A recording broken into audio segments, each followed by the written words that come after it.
Okay lang ba siya? Parang stress ata eh. Nag-release ng stress? Ano? Oh? Bakit? Usually, natutulog lang yan o naglalakad eh. Ano mo yun? Pambababa daw ng cortisol.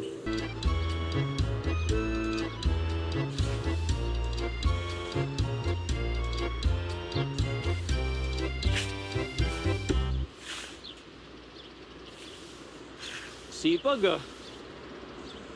I'm just trying to clear my mind.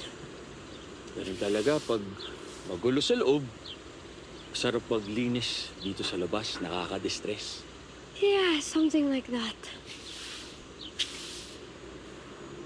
Okay ka lang ba? Actually, hindi eh. Hindi ko kasi nadala yung personal pillow ko. Sobrang lambot ng pillow dito, kaya parang stiff neck. Stiff neck? Mm-mm. Or baka tension na yan. Because ever since we got here, parang pagod na lahat. Parang lahat may tinatagong bagabag sa loob. Let me help you. Hmm? Turn around. Hmm.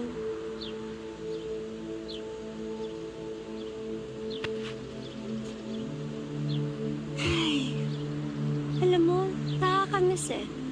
When things felt normal, meron pa mga family dinner, mga kwentuhan, tawanan, no stress, no missions.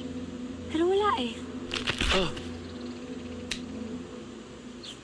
Ayan, do you feel better? oo. Actually, ang galing mo ah. Sobrang nakaka-relax, nakaka-antok. Ang tanggal yung stiff neck. Galing.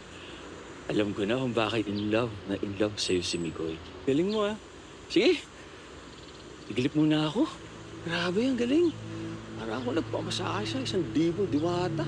Hello mga kapatid, ako po si Andrea Brillantes bilang Kiara sa A Secret in Prague. Tuloy-tuloy na natin to. Next video na agad. And please subscribe to TV5 YouTube channel.